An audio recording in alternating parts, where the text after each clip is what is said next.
It was pure fate how I got into this story. I was doing a research about my hometown Gostivar, trying to find interesting historic tales and legends as a research for a festival I wanted to establish. As I was googling old photos of Gostivar, a very interesting photo got my attention. A black and white photo of two gentlemen standing and posing. I'm not quite sure what was so impressive, even nowadays, maybe their wardrobe. There was something out of time.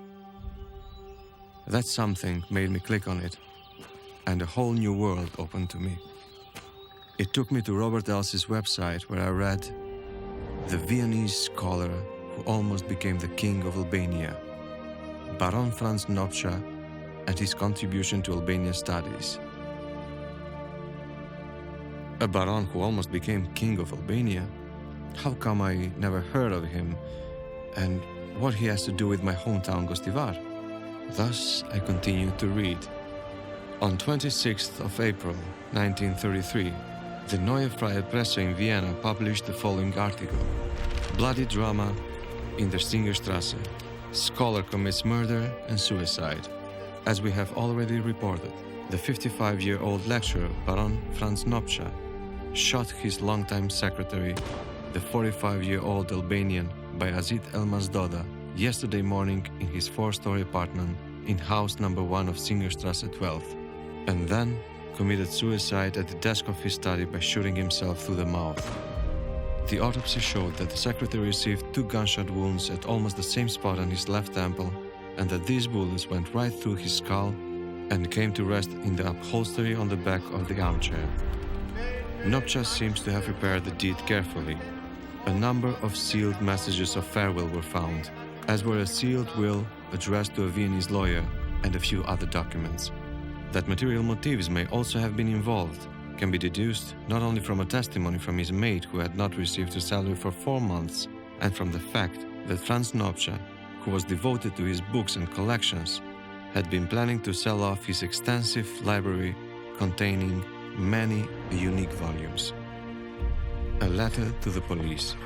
The motive for my suicide is a nervous breakdown.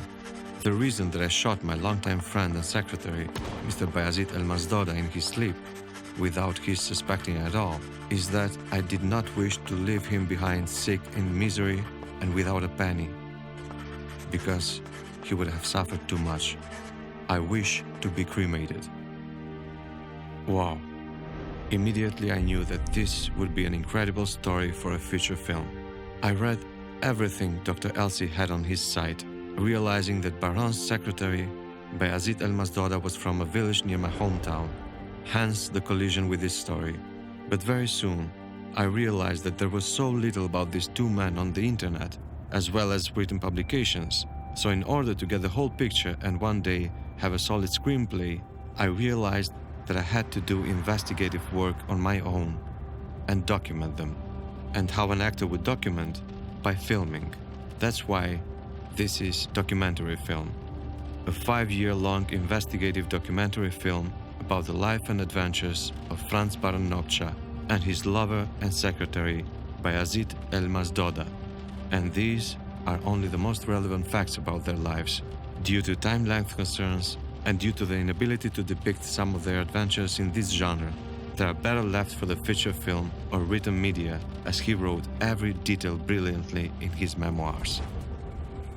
Let me introduce you to Franz Baron Nopcsa and Bayazit Elmas DODA. Franz Nopcsa is certainly one of the most exciting figures in the exploration of the Balkans in the late 19th century and the early 20th century. Due to my activities in this cultural recovery of monuments in Transylvania, in the land of Hatzeg, we've got to the Sachel Castle, and we wanted to know more about the history of the castle. That's when I started to read about Nopcsa, and I found out that it's this is a great story, and not a great story, it's something extraordinary. Personality of Nopcsa and his adventures are very interesting because his phenomenon is very similar to the phenomenon known of Lawrence of Arabia.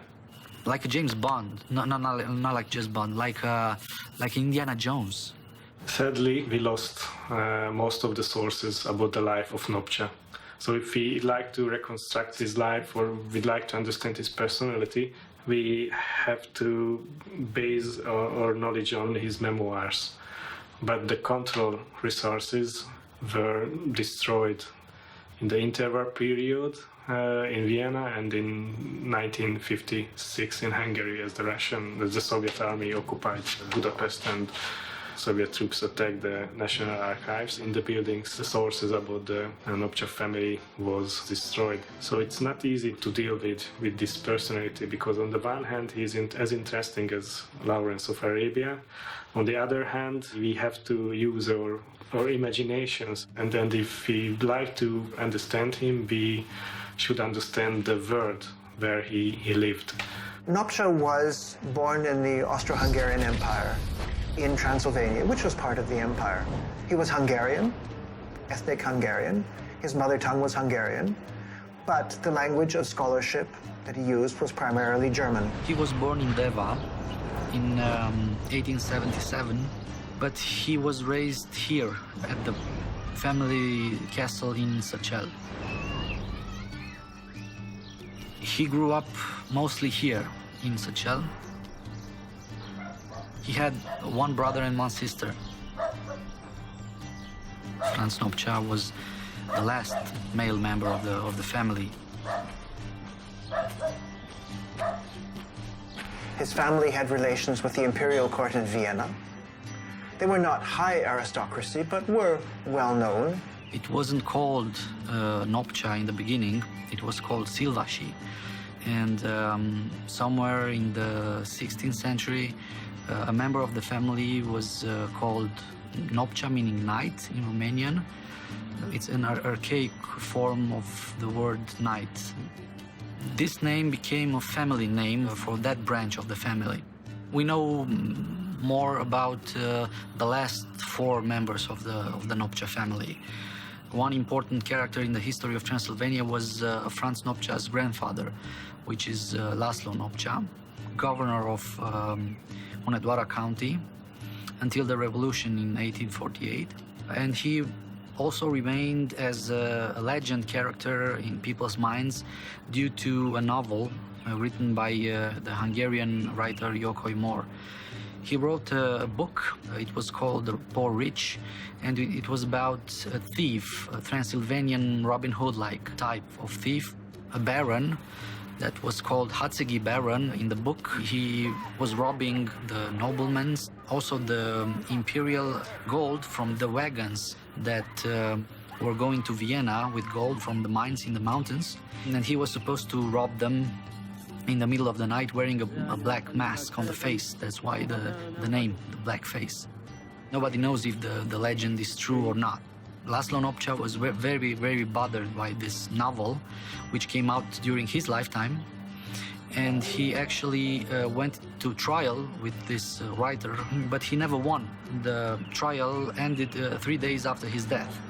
And in the last day of the trial, the writer said that he didn't write anything about anybody who's alive. So the mystery remains. Was he or was he not the blackface thief?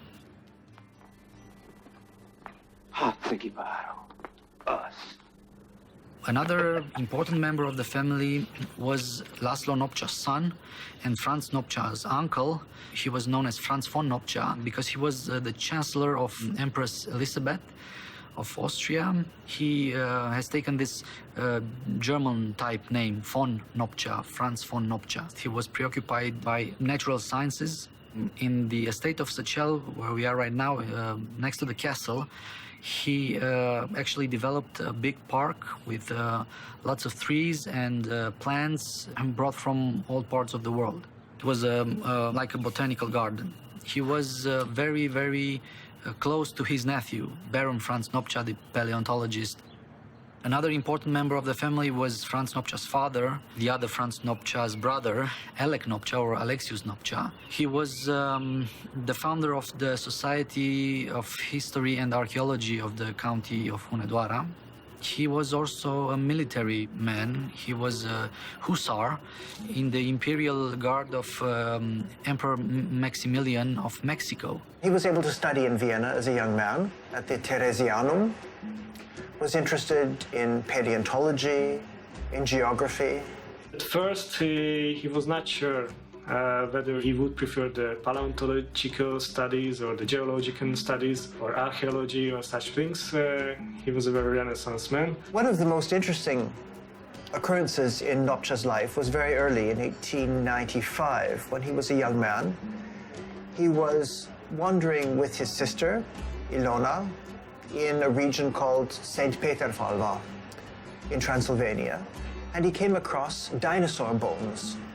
His sister, Ilona, when he was 18, 19 years old, and she found some bones up on the hills next to the castle.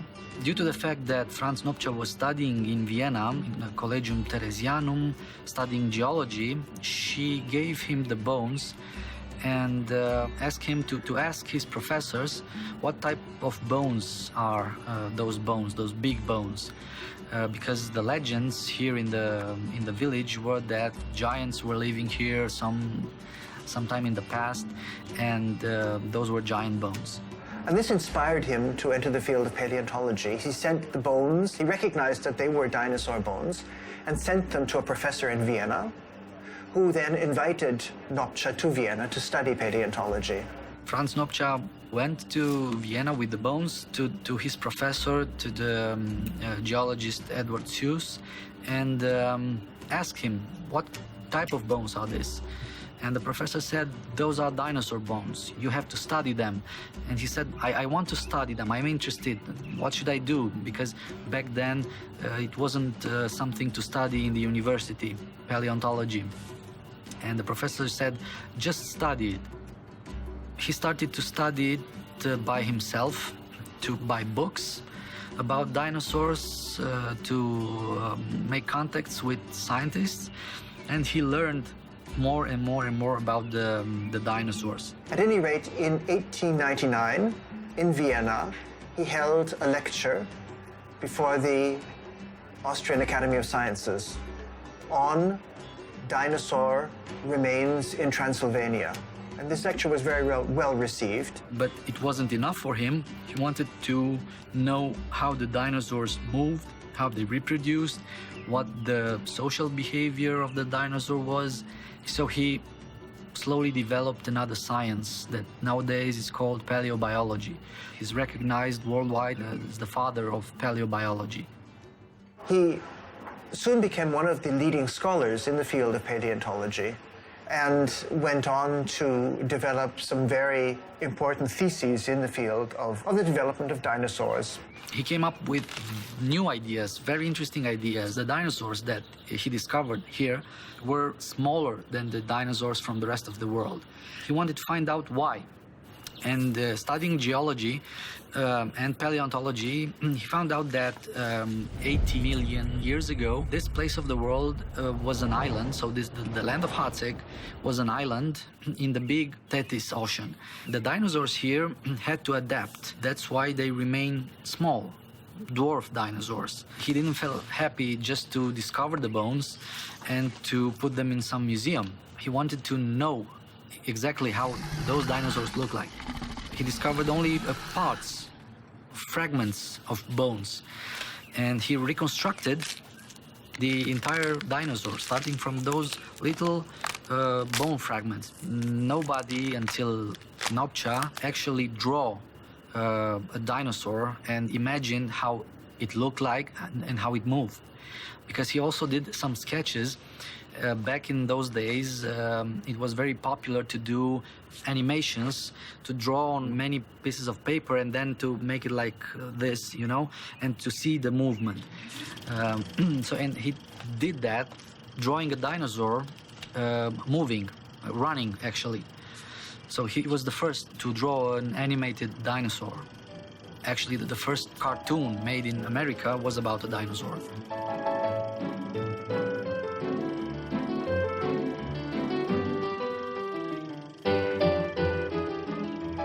Sometimes he imagined correctly how one type of dinosaur looked like, but sometimes he was mistaken. So he drew many sketches of dinosaurs, but not all of them were accurate, were correct.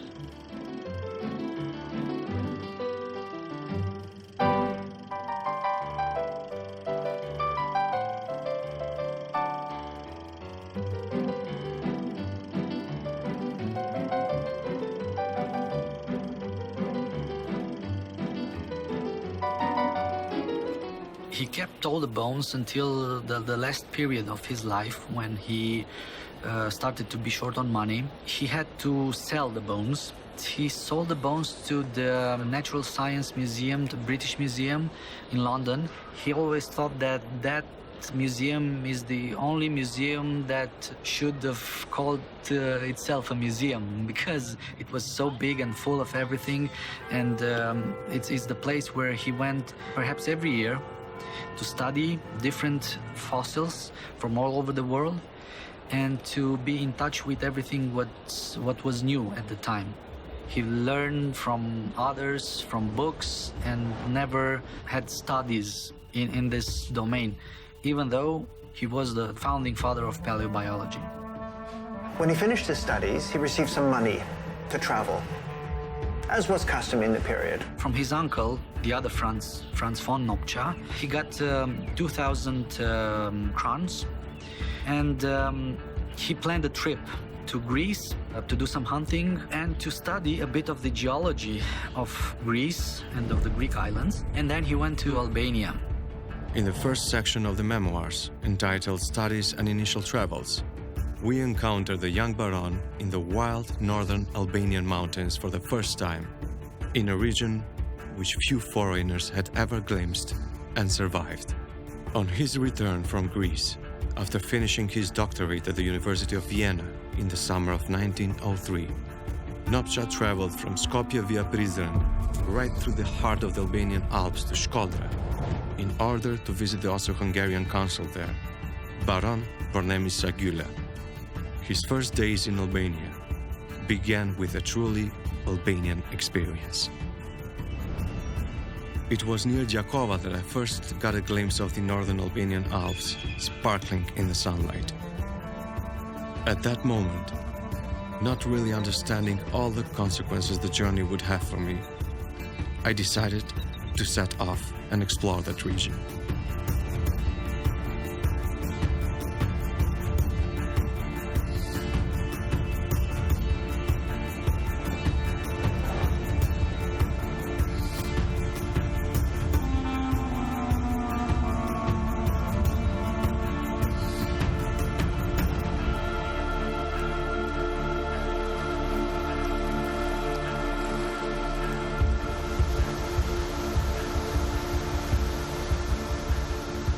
From Skopje, I thus set off for Prizren.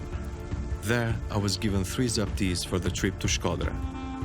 I spent the first night in the Han of Brut, and, having departed at the break of dawn the next morning, I was shot at from close range out of some bushes on the right-hand side at a bend in the road. The bullet went right through my head and grazed my head, but did not injure me.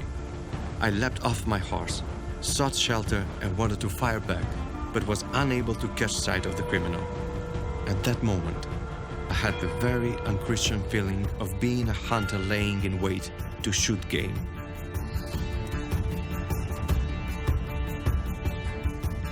My Mannliche carabiner, equipped with a field glass, which I had kept loaded in my saddle, had thus been of no use to me at all.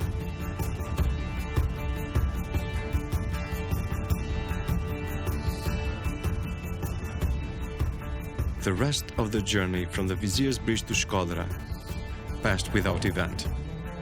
It was a very dramatic start for his travels in Albania and was just as the Turkish sold. The Ottoman authorities had predicted he would be shot at.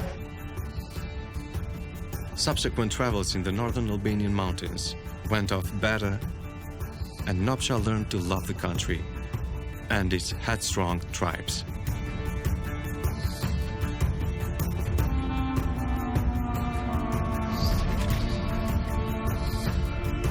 As a youngster, he was very passionate in reading books written by the German novelist Karl May. In Karl May's books, the main hero had adventures all over the world. In America with the Apache Indians, with Winnetou, and also in the Orient with another good friend, the Arab called Haji Halef Omar. This main character became his favorite hero, so his role model, so to say.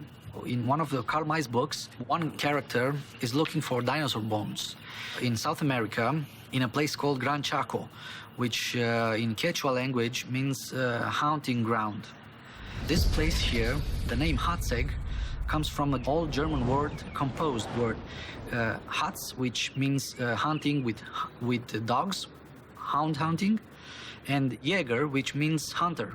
In Karl May's book, one character finds dinosaur bones in the land of hunting in South America, and here, Nopcsa, inspired by Karl May's books, he found dinosaur bones in his own land of hunting, in Hatzeg land. Karl May wrote actually 2 books only about adventures in Balkans. One of them it's called Through the Valleys of the Balkans, and the other one is called In the Land of the Shqiptars. It's mainly about Balkans and Albania. He wanted to go to see the Balkans, to see the places where the action from those books happened. Karl May and the other writers who were writing about unknown places of the world, was Albania really a strange place, because there were many rumors about the Albanians, but nobody visited this country. You know, it was a very contradictory thing, because it was in Europe, and this was the reason why he found himself in Jezerce, because the most unknown places of the Balkans were the Albanian area. At that time, Albania was known in Europe as the European Tibet. Nopcsa traveled to Cetinje and to Shkodra, and eventually was to settle there for a while. He bought a house there, or at least rented a house there, and lived there for quite some time. He was one of the very first foreigners to travel in the northern Albanian mountains, together perhaps with Edith Durham, the English scholar and writer. I think Nopcsa was one of the first to cross the mountains from Kosovo to Shkodra and back through a very difficult terrain, and a very dangerous terrain, in fact, because people were shooting at one another at that period. There was no law and order. And he became very involved in the Albanians, with the Albanians at the time, and with time became a passionate defender of their national interests. Albania was not at that time an independent country. It was part of the Ottoman Empire, but the countries were all becoming independent, and Albania was, of course, the last to become independent. He always had a special motivation to find a place in the world where he, as a scholar or a scientist, can be the contact person between the European culture, the European public, and the country. Geographically, the country is very close. This is the only part of the Adria where you simply cannot find natural places to build a harbor. There is only 5 places where you can build up some kind of harbors like Durrësi, Shëngjin, and so on, but to tell the truth, they were very small, and then they were simply not comparable with the real harbors. In Durrësi, this was the biggest Albanian harbor, could be at the same time only 5 ships. It's close from the sea, but from the other side, from the Balkan Sea, it was also close because the mountains. Albania was really unapproachable, not just for the foreigners, also for the Turkish people, also for the Ottoman Empire. Albania was simply a place without a real state influence. The Ottoman Empire had made special compromises with the local people. Before he went to Albania, he traveled initially through Bosnia. And there he met Louis Drašković, who was an Austrian officer, military figure, who was also traveling in the Balkans. and they became very intimate friends. He really loved Drašković.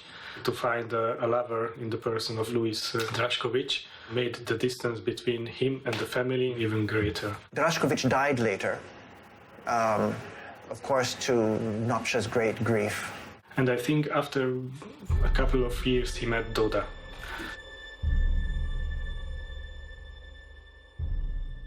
In the following years, Nopcsa was traveling in Romania, and there he met a young Albanian who was working there. It was a tradition of the Albanians in Macedonia to go on what they called gurbet, to travel abroad, to seek employment abroad, as they do today. This young man, Bayezid DODA, was working in Romania, and Nopcsa met him there. And from that time, DODA remained with Nopcsa, and they lived together until the end of their lives. In his memoirs, Raising in the Balkan, Travels in the Balkans, Nopcsa describes his first meeting with his young lover, disguised as his private secretary.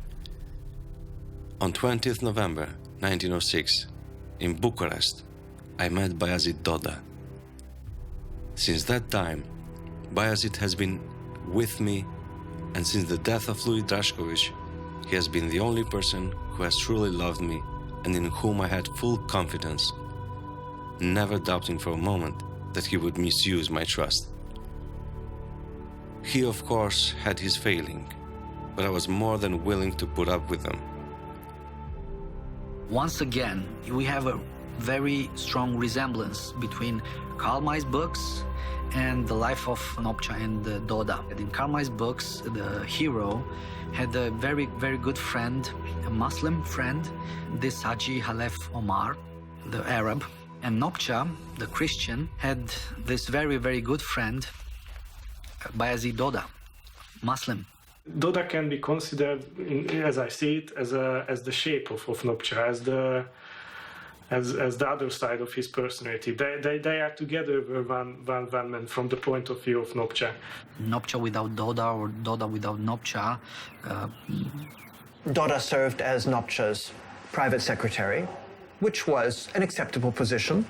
You have it nowhere written that they were lovers. Actually, Nopcsa himself, in his memoirs, he was talking about DODA like his partner, like his secretary, like his companion, never having affection in writing about DODA or about something about their relationship. Because of he belongs also to the Hungarian nobility, he also considered his homosexual attitudes as a taboo.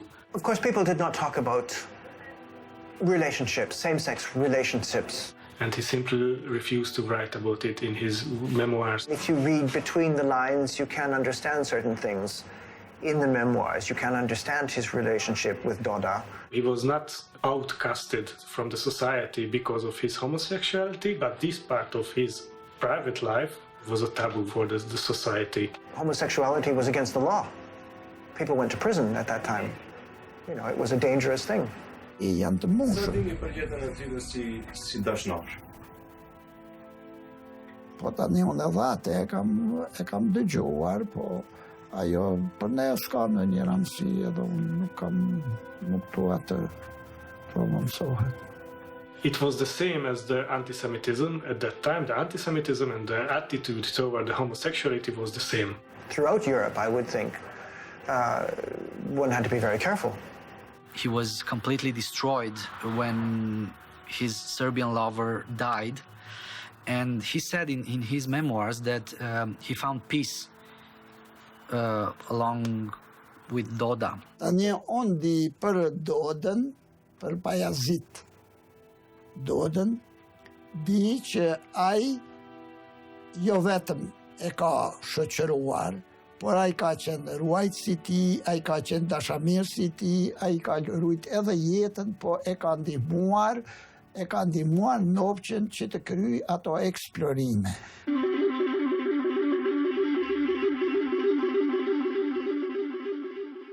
Northern Albania was, in a sense, a rather dangerous region because everyone was armed. All the men were armed. Rifles were everywhere. And there was a lot of shooting. There were a lot of blood feuds. social problems. So it was not an easy place to travel in. Nopcsa and DODA were in Shkodra and were about to undertake an expedition through the northern mountains, through Mirdita, to visit DODA's homeland in Upper Reka in Macedonia. They traveled through the mountains of Mirdita, Uimisht, and arrived at a place called Kalis, which is north of Dibra. There, they stayed at the home of a gentleman called Mustafa Lita. Now, Mustafa Lita, they were unaware of this, turned out to be a highway robber and a bandit. And Mustafa Lita realized that he had a very wealthy guest. The next morning, when Nopcsa and DODA wanted to start to continue their journey, Mustafa Lita and his men told them, "Oh, it is very bad weather, you must wait. Wait until tomorrow." And the next day they were told, "The horses have not arrived. Please wait, you are our guests." The next day the same happened, and it was only after 2 or 3 days that Nopcsa and DODA became aware that they had been taken prisoner, in fact, and that there was no way out. The problem took long to solve. They remained prisoner of this bandit, Mustafa Lita, for quite a while. When Mustafa Lita took my baggage to the authorities, and they did not even inspect it, he was disappointed. Having hoped to make a bundle on my aneroid barometer. DODA managed to talk to the Albanians and managed to arrange to convince them that were Mustafa Lita to take Nopcsa to Prizren, he would receive more money. He also told Mustafa Lita that Austro-Hungarian troops or Turkish troops would come immediately and burn his house down. Mustafa Lita was afraid and was eventually convinced by DODA of the plan to take Nopcsa, his prisoner, to Prizren and release him into the hands of the Turkish Vali. The police commissioner brought everything, including the confiscated martini, to the consulate. As such, everything went well in Prizren. However, in Štirovica, Bayazid's father had heard of the whole incident with Mustafa Lita and turned up in Prizren with 10 armed retainers. He had left a further 40 men in Restelica. His original intention had been to ambush Mustafa Lita near Kepi, but he got there too late. And now, he wanted to shoot Mustafa Lita in Prizren. Bayazid and I prevented him from doing so. We told DODA and Bayazid's father about everything that had taken place in Kalis. The truth was known in Prizren and Mitrovica, and as such, Mustafa Lita hastened back to Kalis a few days later. Of course, I was unable to help him any further. Nopcsa was in Shkodra, where he had rented a house for a time and was very interested in the customs of the Albanian tribes and was particularly interested in how passionate the Albanians were. And he describes an encounter in which his secretary, Bayazid DODA, came into a verbal conflict with someone else in his household, and the conflict within a few seconds grew so passionate that the two drew pistols and were about to shoot one another. Now, Nopcsa describes as he intervened and fortunately calmed them down, and they did not shoot one another, and eventually became friends. And he writes how amazed he was that Albanians would be ready to shoot one another for a verbal insult. And it is an interesting aspect because passionate emotions are very widespread in Albania, even today. Nopcsa himself had a large rifle called a Mannlicher, an Austrian production, which he was very proud of. Of course, since the Albanian tribes would only accept a man as a man who carried a rifle, they did accept Nopcsa because he had his Mannlicher with him all the time.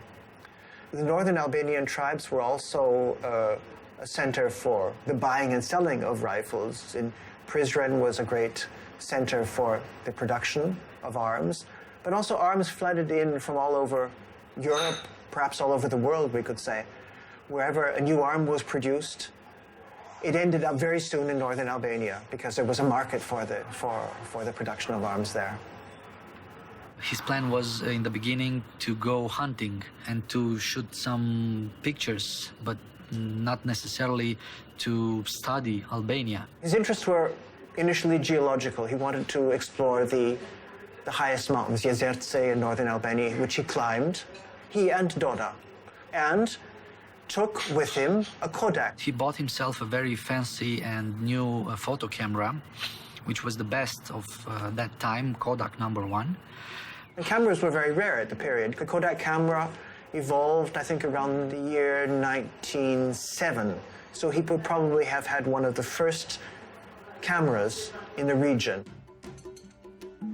We have a collection of about 150 of his pictures, which survived miraculously in a museum in Budapest.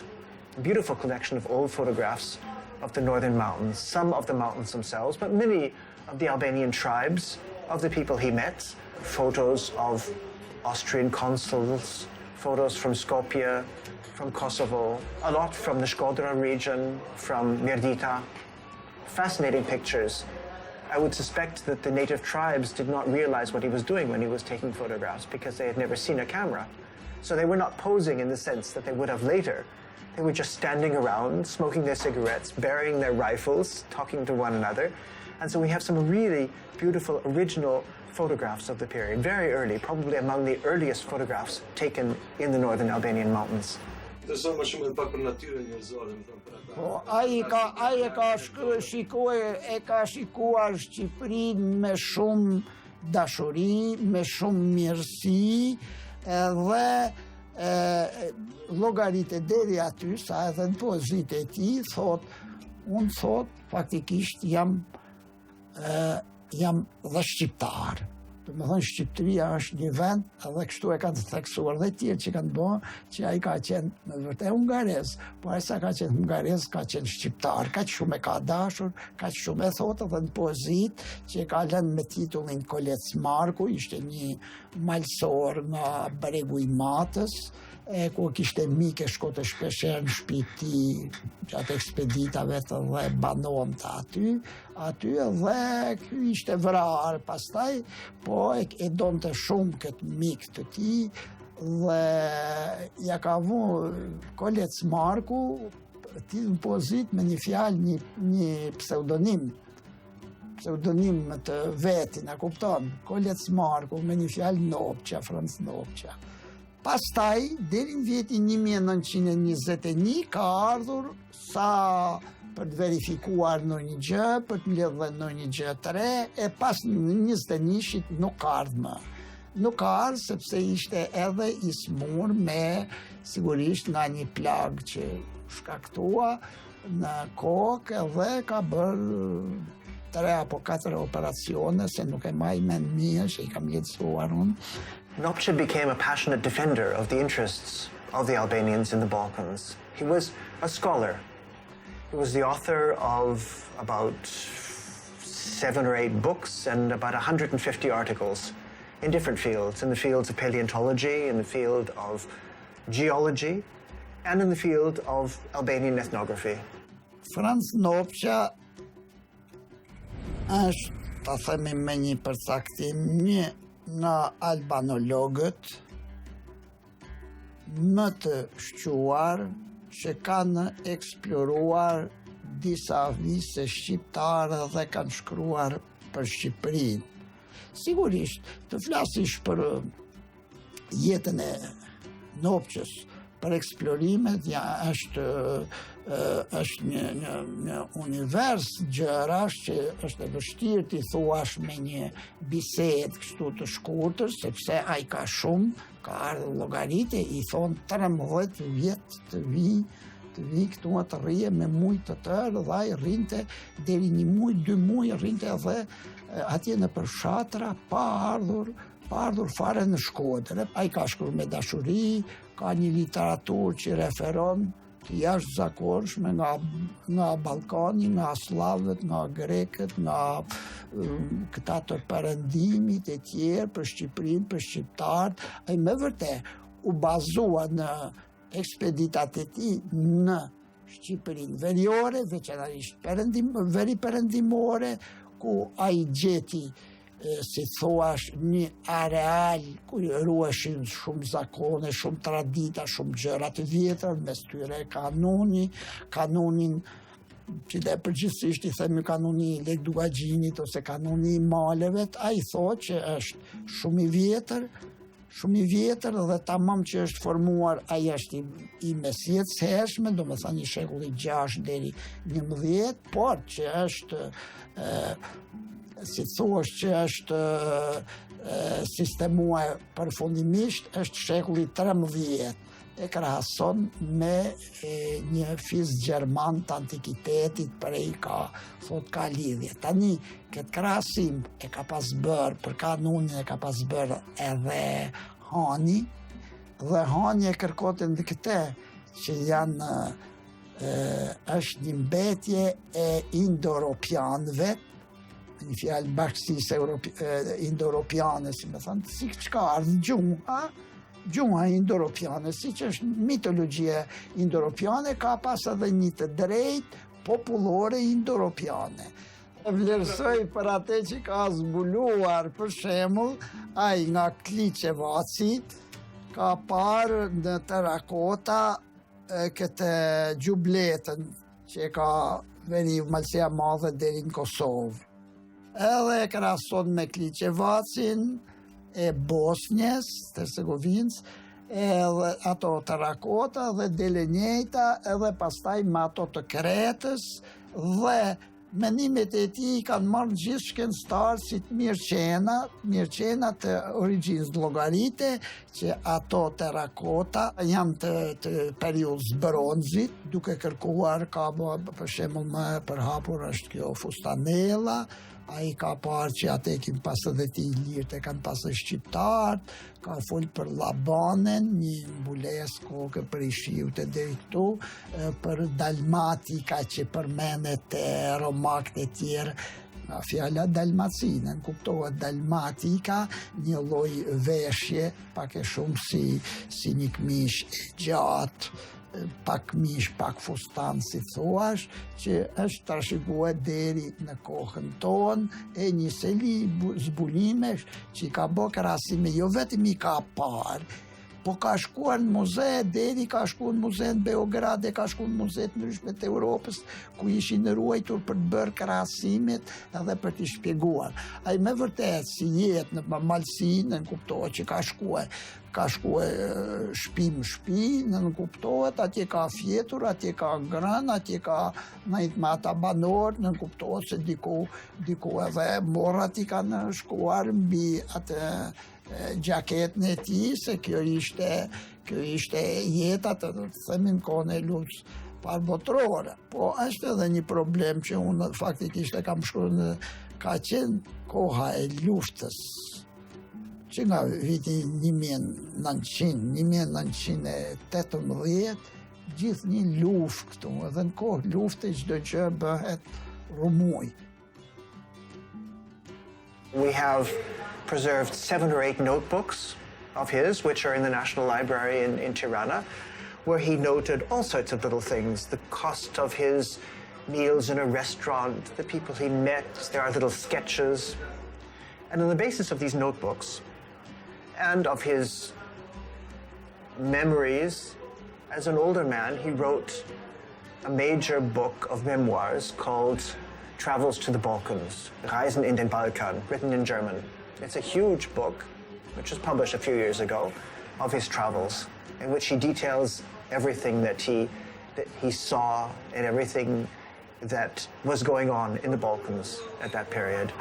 He wrote down and he drew everything, it was interesting for him. So the mountains, the valleys.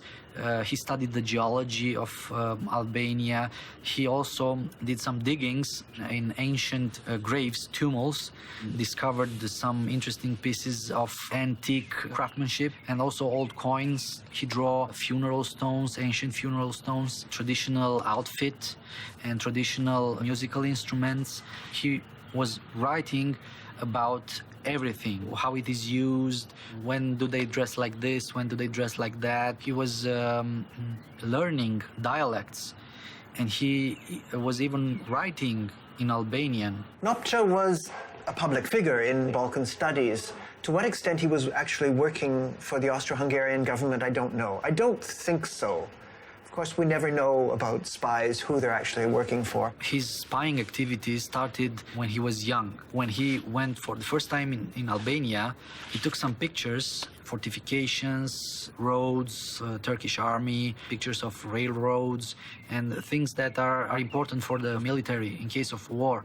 To know where to put troops, where to telegraph lines, and things like that. As a tourist, you're not interested to take a picture of a railroad. I do not think that Nopcsa was working for the foreign ministry because he did not have good relations with the foreign ministry. He would get involved in foreign affairs, in Austro-Hungarian foreign affairs in the Balkans, and the Ballhausplatz in Vienna, the foreign ministry, did not like his involvement at all. I think that he became a spy not necessarily because he was a patriot, which I think he was, but due to his adventurous type. Those Karl May books were very inspiring for him. So how to get into trouble and get into some adventures if not doing risky stuff. I think as a young man he was entrusted by the Austro-Hungarian High Command from the general staff to discover this country. So he made his work also as a scientist and also as a spy. He had the perfect opportunity to become a spy because as the other members of his family, his father, his grandfather, his uncle, he went to the Collegium Theresianum in Vienna. It was a military school. So he had great military training. And after that, his uncle, being the chancellor of the empress, the contact with the secret service was very easy. And going to different countries, being also a scientist, that was a perfect cover for a spy. So it's no wonder that he got this opportunity from the Austrian secret services to spy for them. I'm sure that he accepted like that. So yeah, I want to be a spy. However, at a later period, Nopcsa went to Romania, traveled through Transylvania, into Romania as a shepherd. He left his wealth, his castle, his life as an aristocrat, dressed as a shepherd, and lived for over a year among the shepherds of Romania in the Carpathian Mountains, ostensibly to gain information about what was going on in Romania, and did report back from time to time. So he seems to have served as perhaps an agent with specific interests, perhaps he had ethnographic interests or other interests. To live as a shepherd is quite an astounding thing for an aristocrat to do. The great power or the state played always an important role to discover the unknown countries, and it was also cheaper to send a scholar or a scientist to discover the country as a soldier. A soldier is not a well-educated man. He knows the weapons, but if you discover a new country, you have to learn first of all the language. He was speaking about 10 languages: English, Italian, French, many dialects of Albanian, Serbian, and Russian. The second step is to understand their way of thinking. What is important for them, how they see the world. He had a special love of adventure. He wanted to be a hero, a kind of national hero. Tani Nopcsa, duke qenë inteligent, ai ka ardhur jo për me menaxhuese se ç'ta Finani që po me pa se si vepron në Shqipëria, baraktarët, këta bejlerët, këta fisnik, këta intelektual, si e kanë me Austrinë, ti marri. Dhe mënyra më mirë është ti jesh eksplorues. Se eksploruesi do shkojnë shtëpi, vend, do shkojnë ke baraktari, ke kapitani, te beu, te ai bujku I thjesht, te kaj edhe I shef, edhe jep raporte. Këto gjëra I ka dhënë edhe Nopcsa, as që ka dyshim. Absolutisht. Unë jo se jam marrë me këto, po e di fort mirë fort mirë e di që ka edhe shënime të tilla të marrjes edhe që shkonte vazhdimisht, ishte konsulli austriak në Shkodër dhe shkonte takonte me te. I kanë thënë mos shko ke konsulli shpesh, edhe shko natën ose lin një takim vend tjetër se diktojnë se ti jep informacion. Tekstualisht, do me thënë, janë letra të shkruara që i kanë thënë ata që ishin të lidhur me Austrinë dhe e dilin. Do me thënë një konkretisht shkodran. Për qa shkon? Që ose je privat në studime, s'ke nevoj të shkoj shke konsulli.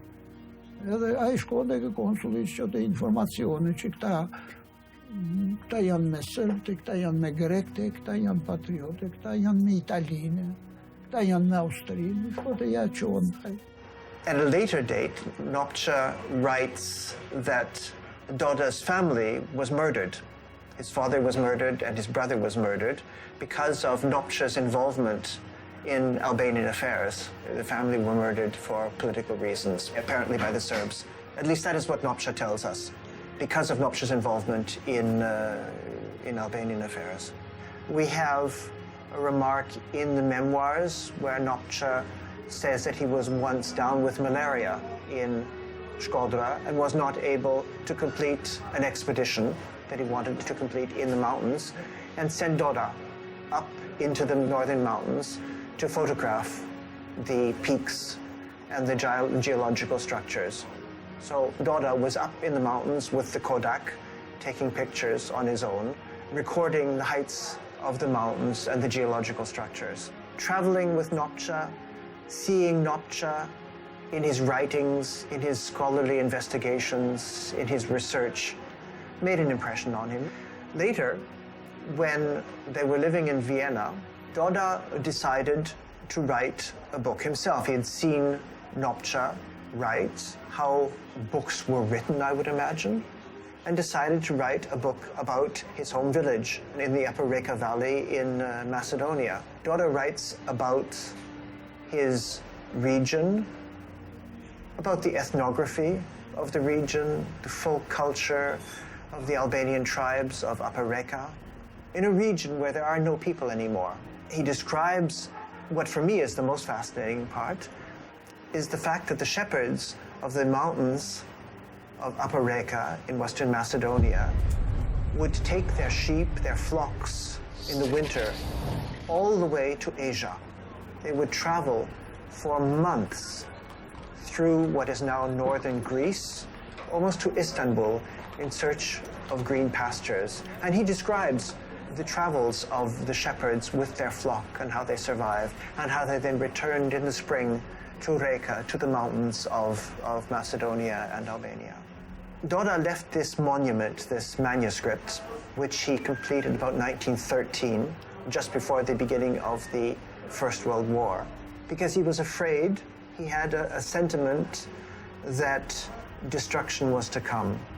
He writes in a short preface that he wants to record the life of the Albanian villagers before it is destroyed. He had seen the parallel in Niš and of what is now southern Serbia, where there was a terrible ethnic cleansing of the Albanians and other Muslims of the region. Villages were set on fire. People were burnt alive. Women and children were bayoneted.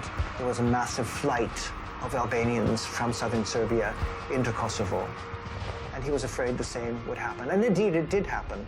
In 1912, the First Balkan War started. Serb forces invaded from the north, took over Kosovo, Skopje, and Macedonia. And there was a tremendous ethnic cleansing. And what he had feared did occur. His village and the other Albanian villages up in the mountain were completely destroyed, and the population was expelled from the region. The final cleansing of the villages came, I think, in 1916 by Bulgarian forces. What he has with this manuscript and with this book is a document of a lost world, a world that is gone and can never return. And he was aware of that.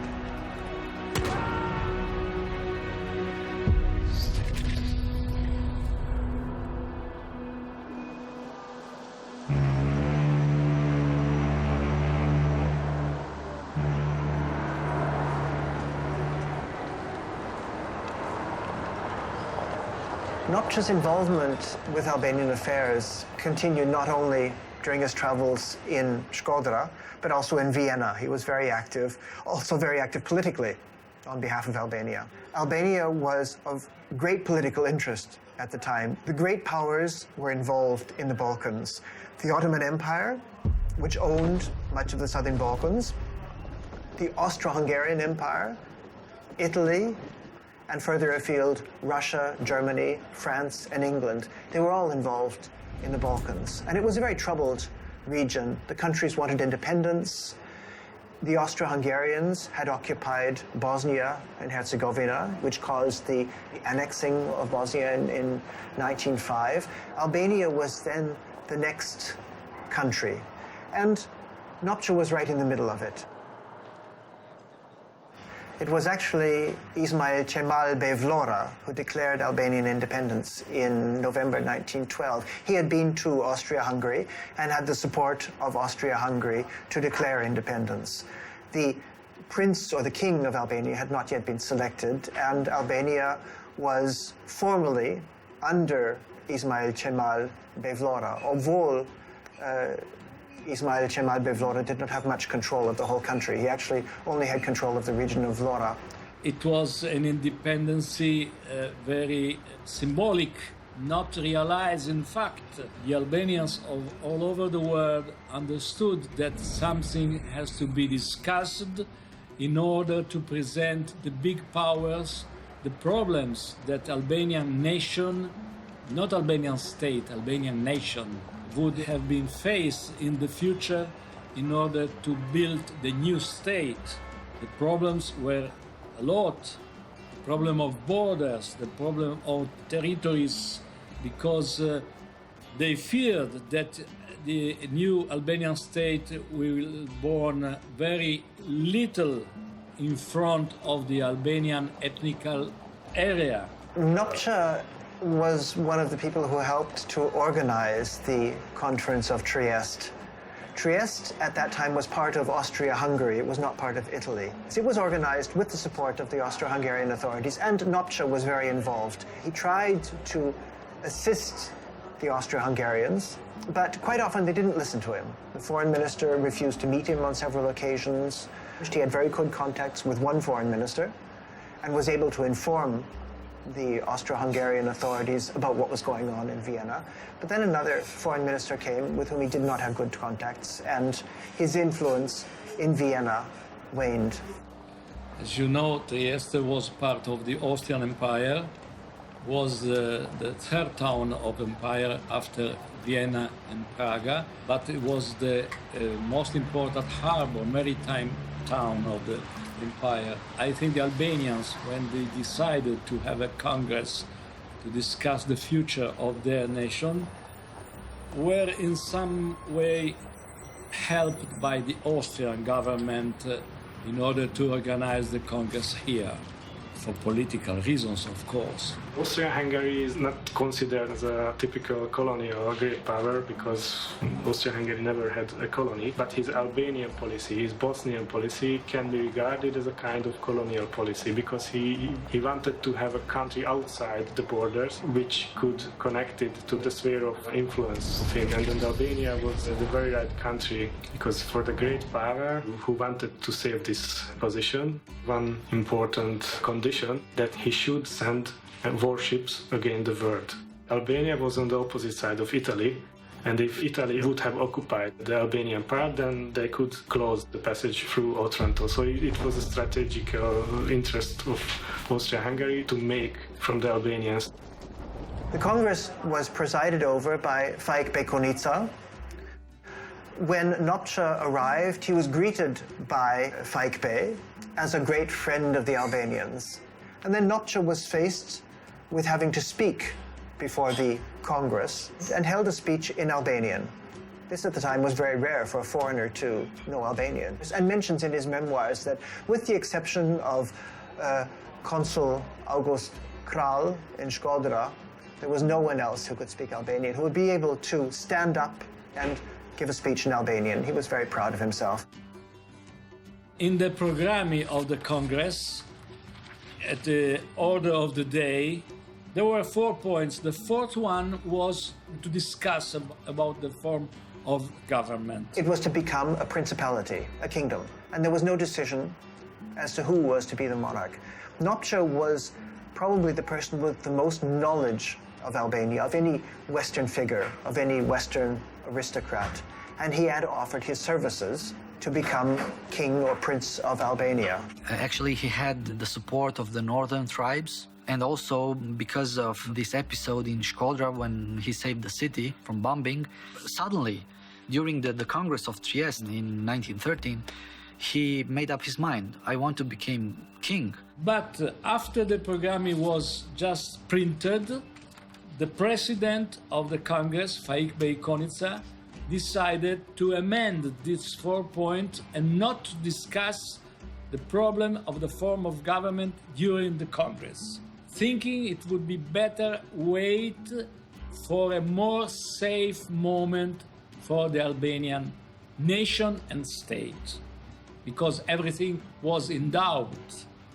It was not spoken during the official works of the Congress. On the second day of the working, one delegate, Ivanai, tried to discuss that problem, and the president, Faik Konica, stopped him in a very strong and unkind word. He felt him offended, and in the afternoon he presented to the desk of the presidency his carte de visite. And in that time it was a meaning that he was challenging him in a duel. This point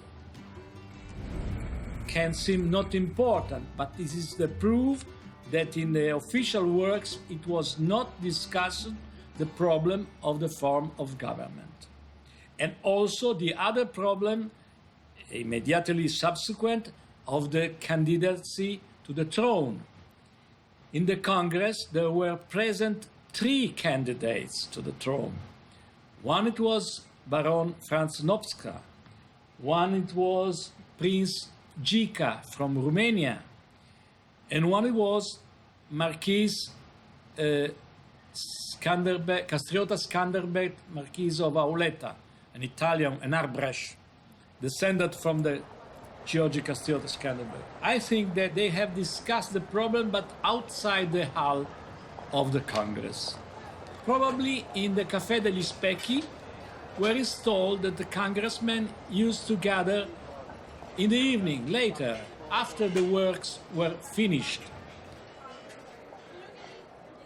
Nopcsa was also in contact with the sons of Ismail Cemali Bevlora. It would seem that one of the sons of Ismail Cemali had mental problems. He was mentally ill and was being used by someone in Vienna for political purposes. Nopcsa describes how he managed to intervene and got the son out of the clutches of another figure. Nopcsa was very critical of Ismail Cemal Bevlora. He states in his memoir that Cemal was being paid by the Greeks and had come to an arrangement with the Greeks that should the Greeks be given possession of Yanina, of the region of Chamaria, Ismail Cemal Bevlora would remain in power, would have Greek support. And so they'd come to some sort of deal.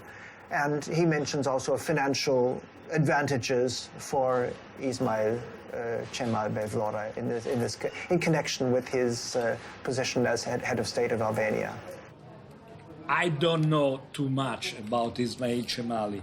I know he is considered the founding father of the Albanian nation, and I think that in Albania he is felt today in this way. It's the second important people after Georgi Castriota Skanderbeg, maybe the third one after Nene Teresa.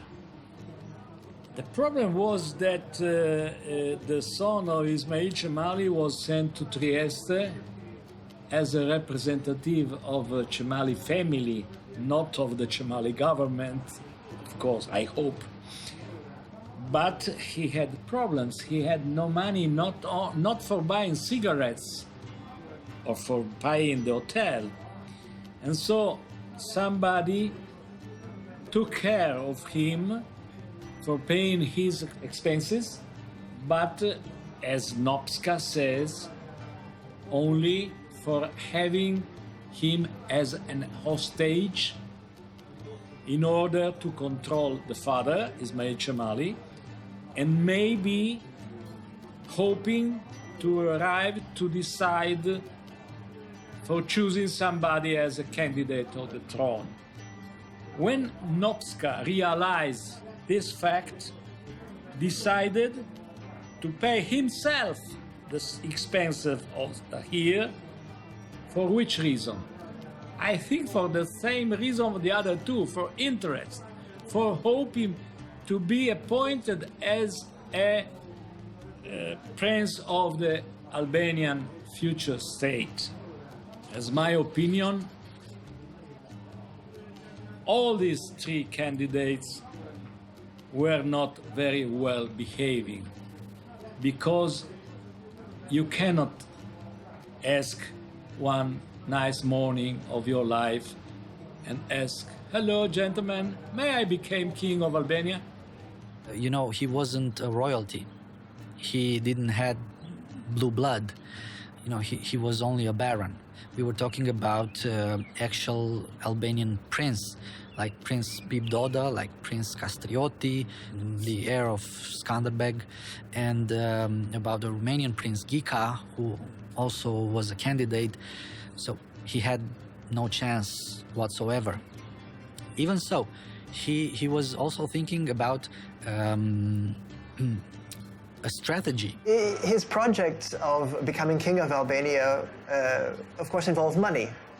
Nopcsa had a title, he was a baron, and his plan was to marry some rich American heiress with a lot of money, who would then receive a royal title, and he would get the money and would be able to finance his kingdom. He even thought to do fundraising 100 years ago. He had an actually very good strategy, fundraising strategy. So he was gay, yeah. It wasn't important for him. It was completely the same if he was marrying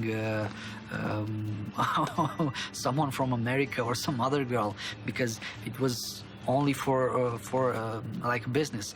You know, you give me money, I give you the title, and it's a good deal for a win-win situation. But it never happened.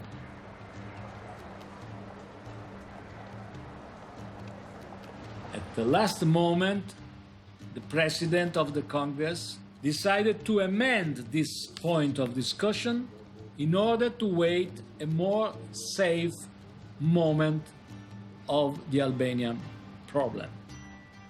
As the former government were not to have discussed, it is logical to think that also the candidacy to the throne has not to be discussed, because the former government may be a monarchy or a republic. If you decide for a republic, it is useless to decide on the candidates of the throne. But we know they discuss this maybe outside the hall of the Congress. Maybe at the Café degli Specchi, we don't know. But Nopcsa says that they were discussing. I think that it was not during the official works. He realized that there was absolute chaos, Albanian chaos, at the Congress, and no one had actually thought of writing a document at the end of the Congress, right? And he did mention at the end of the Congress to Faik Bey that actually nothing had been done. There had just been talk, a lot of hot air. So it was Nopcsa who told the Albanian leaders that they had to write at least a document, some record of what they'd been doing and what they decided. Faik Bey agreed, and it was Nopcsa who wrote the resolution of the Congress of Trieste, dictated it. Faik Bey and the others signed it, and it was sent to the great powers. Delegates approved a memoir written in French language addressed to the ambassadors of the great powers in order to ask the cease of the blockade of the Albanian shores from the Greek fleet and the Serbo-Montenegrin fleet, and the state of war, which was in Albania at that moment, because the European prince called to administrate the country would have found only ruins. This is a contradiction with the official agenda of the Congress. Or maybe they have discussed outside the Congress. But it's very strange because this is the official document at the end of the works. The result of 4 days of work is this memoir written in French and addressed to the ambassadors.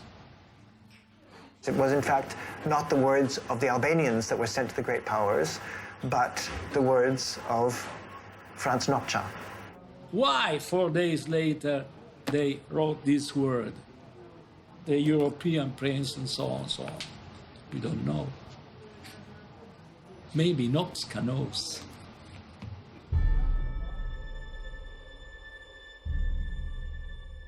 Finally, it was someone else who was chosen. It was a German prince, Prince Wilhelm zu Wied, who had the advantage of being Protestant and being German, away from the influence of the great powers. Nopcsa was an Austro-Hungarian. He was Catholic, which would have been a problem in a country with Catholic, Muslim, and Orthodox populations. Wied, being Protestant, was of a totally different religion, who would therefore be seen as neutral. And of course, a German was more neutral than an Austro-Hungarian. He was not a prince, member of the family of the German Kaiser. He was a baron of Hungarian nationality. I think that he would have not the same organization behind him. Maybe he would be able to do things better. We don't know, but the history is not made by if and by whether. After that, he was writing down in his memoirs that actually he was glad that he didn't become the king because the Albanian ship sank 1 year after the Congress of Trieste, and everything was dictated by London and by the greater European powers. So he would have been anyway a puppet king, and he didn't want to become a puppet king. And I want to tell you one thing. The period, the 6-month reign of Vidi, it was only 6 months, and it ended badly. It ended badly because after the day after the Vidi departure in Durres, they flag again the Turkish flag, you know. They have again the Turkish flag asking for a Ottoman prince. After that, he was a bit disgusted by politics, and slowly he withdrew himself from the politics and acted as a spy in Transylvania during World War I, dressed as a shepherd, spending time in the mountains and watching the Romanian and Serbian troops and their movements. He was writing letters with invisible ink, so lemon juice between the lines. Those letters he was sending to General Conrad in Vienna with information, classified information about the Romanian and Serbian troops. In 1916, as a volunteer hussar of the Austro-Hungarian army, he managed to be ordered to have a duty in Albania, on Albanian territory. He wanted to take part in the war in Albania, not against Russia or Italy. And in 1916, he made a second attempt to be an Albanian king, but unfortunately we simply do know nothing about this second attempt, only the fact that he tried to reach the throne of Albania. This story was written by Kálmán Lambrecht, who was his friend in Hungary, and he wrote this story in one necrologue about Nopcsa, and he mentioned only 2 or 3 things about this attempt. One thing, that he recruited volunteers among Albanian tribesmen to have an own army. The second one, that he wanted to enter to Durrës or Tirana with a white horse. And the third one, his plan was delayed or cancelled by the Austro-Hungarian High Command in Albania, because he made it on his own initiatives. It was not an accepted plan, and he provoked a conflict with the Austro-Hungarian military commands, and this was the reason why he had to leave Albania. It was the second time as he had to break his word, his given word. And this was the time as he understood that if he's a word breaker, then he lost his face, he's lost his reputation amongst the Albanians, and he should not return to Albania anymore.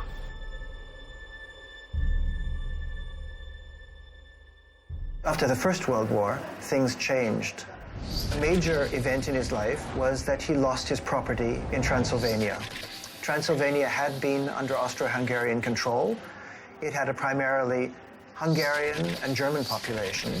But after the war, it became part of Romania. The Hungarians, at least the Hungarian aristocrats in Transylvania, lost their property. The Romanians winning the war, they confiscated all the Nopcsa domains, and Franz Nopcsa was declared a criminal of war. One of the estates of Nopcsa became the property of the French general Henri Mathias Berthelot, which was helping the Romanian army back then. The Săcel castle somehow became his again. The Romanian king pardoned Nopcsa. It is said that he did this because the Romanians recognized him as a great scientist, and the Geological Institute in Bucharest invited him to work together, to work for the Romanians. Somehow he didn't accept the collaboration, so he managed to get out of this thing with the Geological Institute in Bucharest. He came back to the castle in Săcel, but he got into a conflict with the villagers. They didn't recognize him anymore as the landlord. They got into a fight, and he was severely injured at the head. That was the time when started a serious nervous breakdown.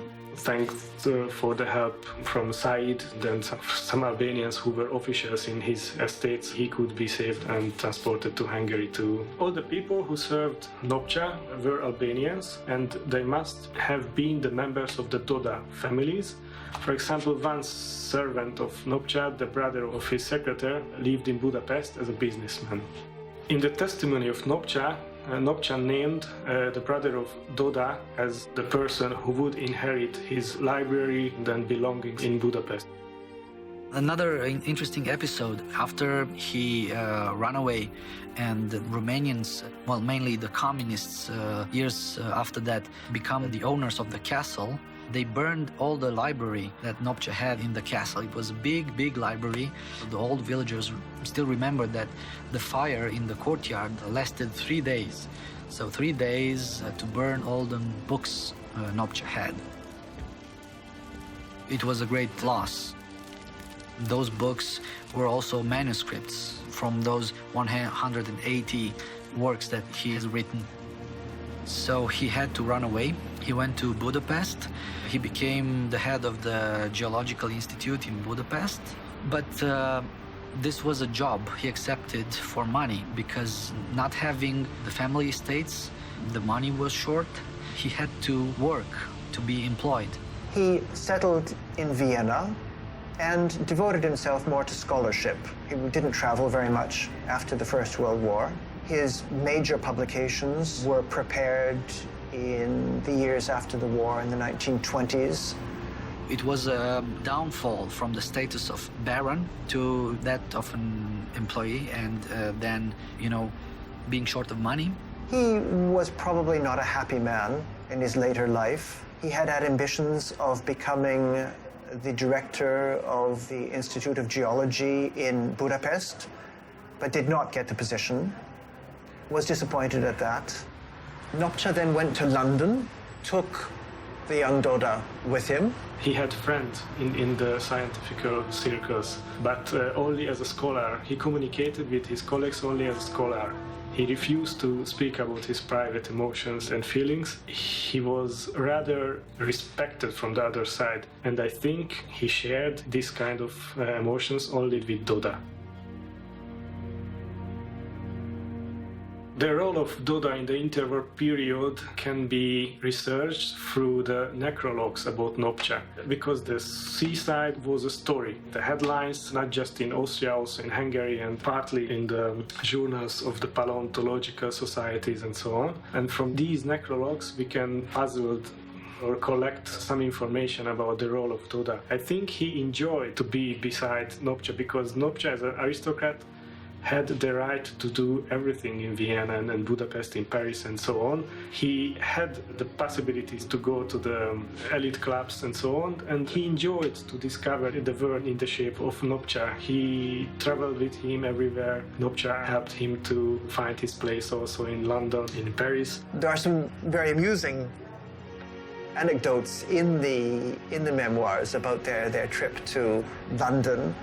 At one point, DODA was to go to the police station to get permission for a firearm, for a gun that they had, and came back with permission for a dog tag instead.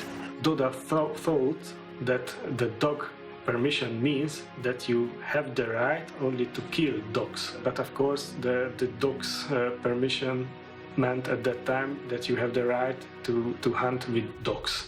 Nopcsa, he was not so polite to DODA, because he laughed about this story for weeks. That's the time when he sold the collection of bones to the London Museum. That's the time when he sold the manuscripts, the journals, to some antiquity shops, because he had no money anymore. He was forced to sell off part of his library to live, and became increasingly depressed. In the meantime, those nervous breakdowns that were repeating after the injuries at the head, somehow he lost the willing to do things. He never wanted to have adventures. He calls it a crisis of nerves. He realized that he had a crisis of nerves, which probably today could be seen as some specific mental illness, but at the time it was just a crisis of nerves. Meantime, DODA started to drink. DODA was not happy himself in later years. It was starting to be a bad combination. He drank a lot of alcohol, and I would imagine that would be a result of a crisis, a midlife crisis of some sort. Nopcsa with nervous breakdowns and psychological instability, DODA with alcohol. Perhaps they had also fights. But aside from that, we know very little about DODA and Nopcsa in the period. Nopcsa in his social life was a difficult person to get along with, I would think. And he comes across very arrogant in his memoirs. He did not get along with a lot of people, certainly with a lot of political figures of the period. And I would imagine he was, in general, a difficult person. DODA, I would imagine, as a result, would have been a person who was not difficult, because two difficult people would not have got along together. He must have been more complying, more easy to get along with. That is, of course, only speculation on my part. We know little about DODA, unfortunately. Later, I think DODA found his place among the citizens, among the great capitals of Europe. In the interwar period, he was a well-known person of the nightlife in Vienna. His name was the Albanian Maxl. Maxl is the nickname of Maximilian. He was, of course, not Maximilian, but this is also a sign that he, as an Albanian, was accepted by the nightlife of Vienna. We do know that he had a brother in Vienna, and after DODA's death and Nopcsa's death, the brother left Austria and returned to Italy, and from there, who knows where. If we want to understand what does it mean that DODA was a well-known member of the nightlife in Vienna, it means at that time that he was known in all hotels where the nobles met each other, where the officials met each other, where the culture people or entrepreneurs met each other. And this is also a sign that there's a new period, because an Albanian man could be a part of this society. Of course, he had no direct connections to the highest level, but from the point of view of the contemporary thinking, he was obviously a part of the lost Austria-Hungary.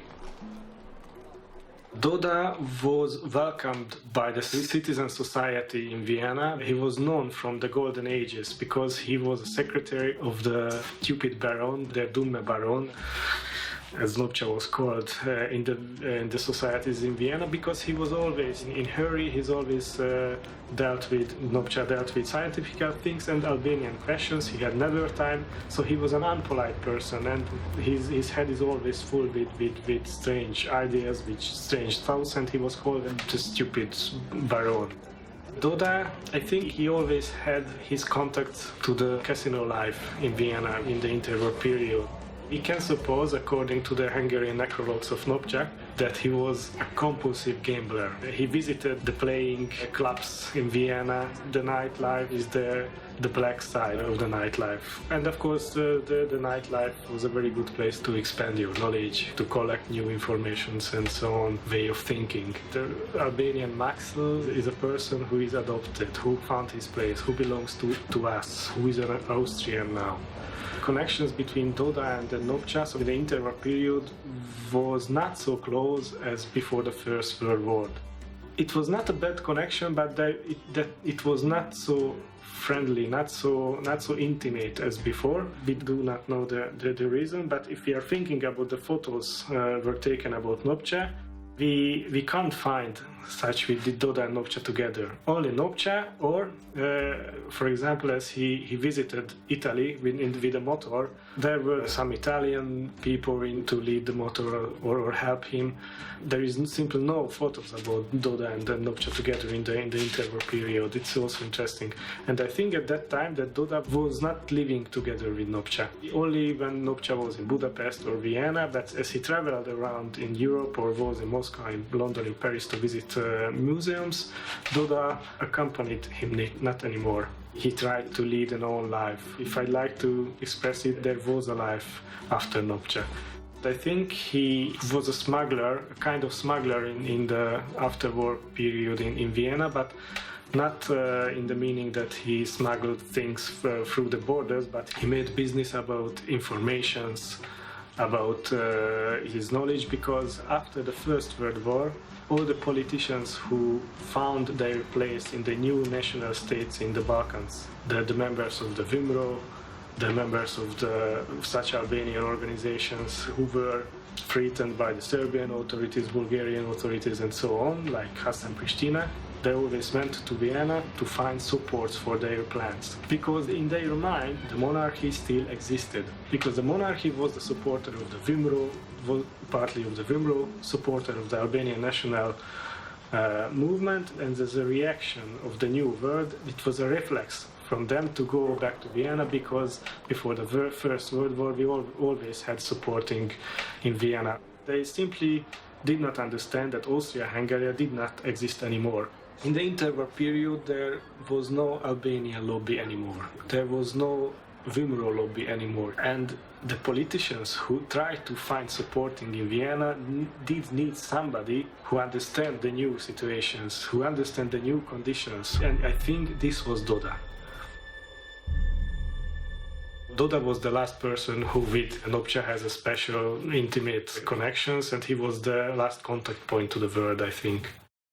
As a scholar, he was loved. He was a scientist. He was loved by the scholarly societies, but he was the typical aristocrat of Austria-Hungary, and he simply didn't find his place in the interwar period because the framework of his life simply did not exist anymore. Then DODA was the last contact person to the living, to the world, to the outside. And I think as he understands that he will lose the friendship of DODA, or DODA will leave him, then he decided to make end of his life, and he committed suicide, and he wanted to bring DODA with. And in 1933, the catastrophe occurred. Nopcsa committed suicide in his apartment in Vienna. It was planned because he left a suicide note. He left instructions as to what was to be done with his books, with his manuscripts. So he knew he was going to die. He took a revolver and shot Bayezid DODA, who was sleeping in bed.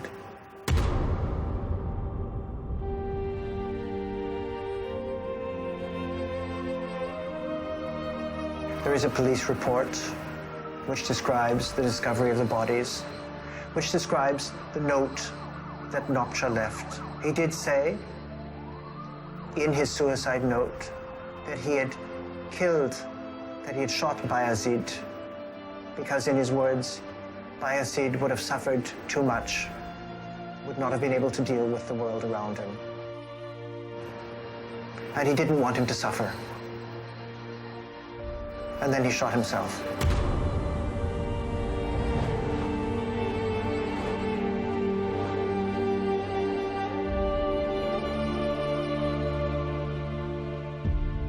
He wrote his in letter that he don't want to leave DODA alone. But I'm not sure that DODA was so an unable person. Because if you have a name, have a nickname in the nightlife, it means that you are one part of the activist in the nightlife. You are known. Then you are not so unable or Perhaps the Secret Services did something to help them end their lives.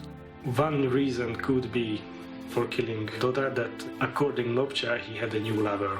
So Nopcsa was simply jealous about DODA.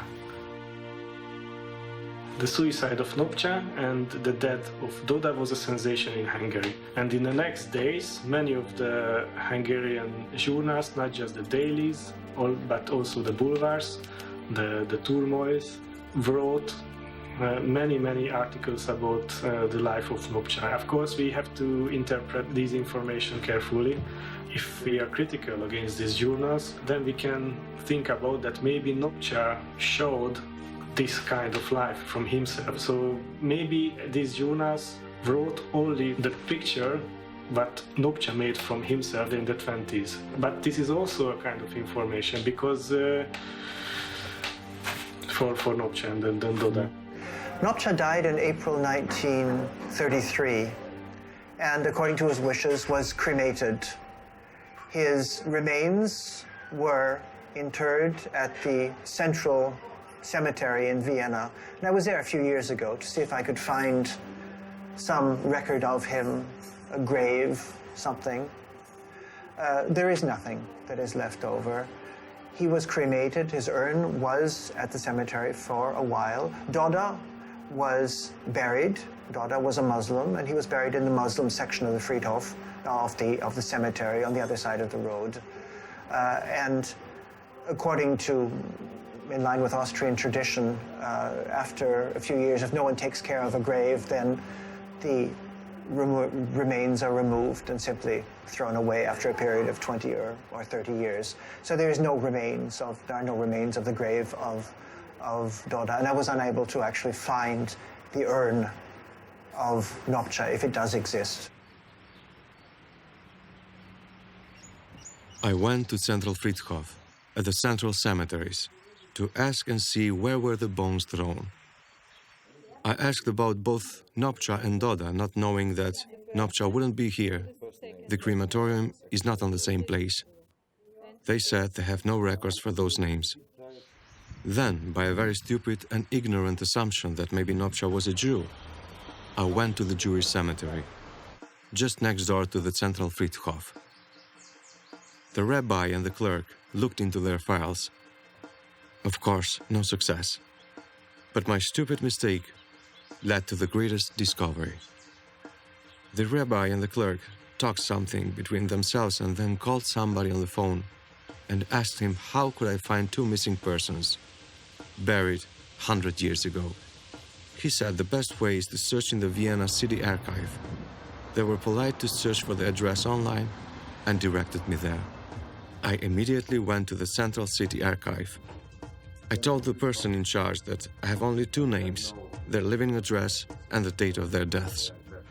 He took me to the microfilms that contain the death registers, wishing me the best of luck, since there are thousands of names a day, and 100 years ago not everybody was registered. And yes, fortune favors the brave. And ignorant, as they say where I come from. I found them on the very first microfilms.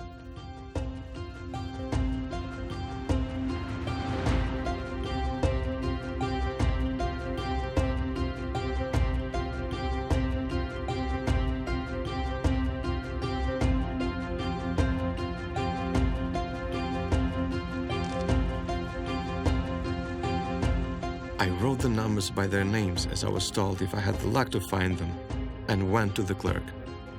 With those numbers, he found 2 folders containing everything they had on Nopcsa and DODA. Autopsy reports, residence permission from the police, etc. And finally, their exact grave parcels. I couldn't believe my ears until he opened a map of the graveyards with the exact spot of the graves, like treasure maps.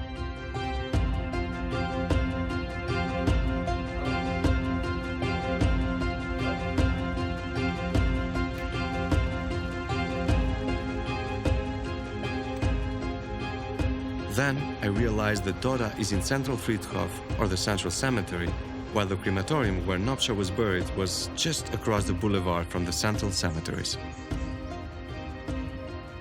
I rushed back to Central Friedhof to show my new findings to the clerk. They confirmed that on that location, at the Muslim section of the cemetery, there are many old graves without tombstones. On the exact spot by the map, there is a tree now. When I asked them if the remains are still there, or they are thrown in a joint grave, as they told Dr. Elsie, they said, no, the remains are still buried, but no tombstone. I couldn't believe my ears once again, and told them what answer did Dr. Elsie get years ago.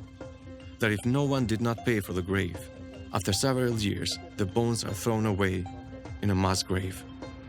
The clerk said no way, otherwise I would find new graves on their spot. I was stunned and exhilarated.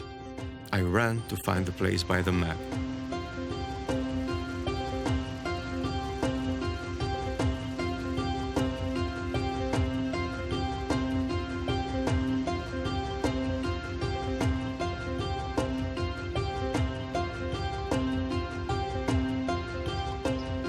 I found the parcel, but due to the mixed-up numbers of the rows and columns, couldn't exactly spot the resting place of DODA. But by an educated guess, it is around or underneath this tree.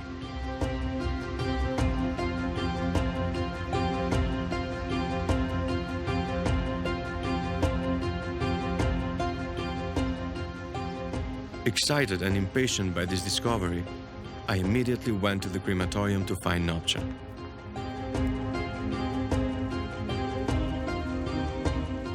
I gave them the name and the map and asked them, is there still a grave and urn on this spot?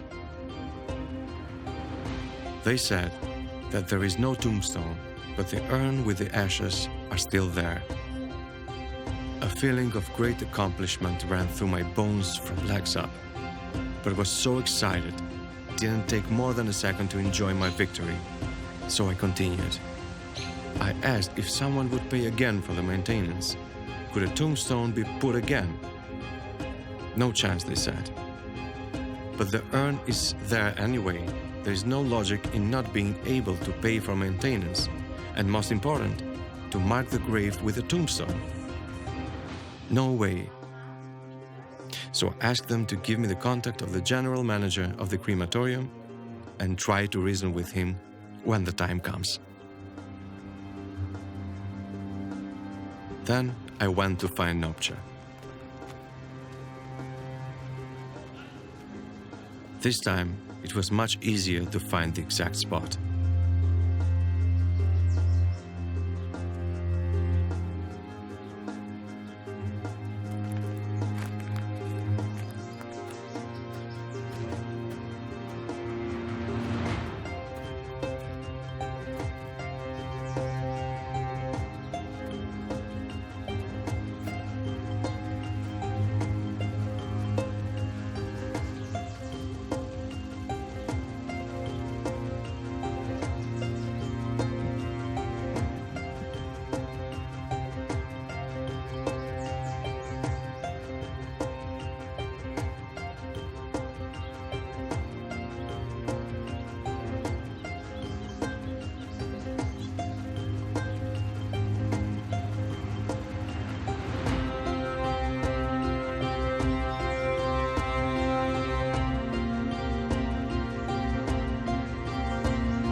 here lies Franz Baron Nopcsa. And my first thought was, their physical remains were almost lost, just as their work and their legacy.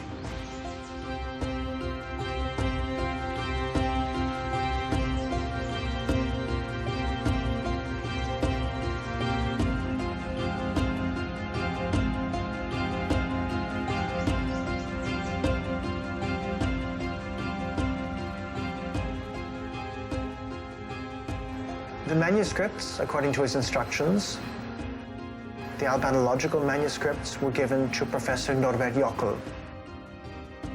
Other works went to the British Museum in London, and his library was sold off and vanished. We have a collection of about 150 of his pictures, which survived miraculously in a museum in Budapest. Librarian who saved the bequest of Nopcsa in the Natural Historical Museum is József Horváth. He was responsible for the bequest as a librarian or an archivist in this museum. And as an enthusiast about Nopcsa, as he discovered this bequest, he was the one who saved the photos of Nopcsa, because these photos were in very, very bad conditions and the quality of the photos were very bad also. And if I'm not mistaken, he made it from his own pocket money. We are speaking about 104 pictures. It is his glory that these photos were saved. Also that he organized or filed the bequest of Nopcsa again. He discovered that one part of the memoirs were translated also in Hungarian, so it was Nopcsa's intention to publish these memoirs also in Hungarian language, but we found only 10 or 20 pages, so not so much. If you search on Google, on Wikipedia, aircraft hijackers, you will find that the first one who hijacked the plane was Franz Nopcsa in 1919, when he put the gun to the head of the pilot and said, "You should land right now on the Vienna airport, right now." It's a human story. It touches you on some level. So many things done in so short time. And this was the period of their adventures. This was the period of this intense history of the Balkans. And they were a part of it.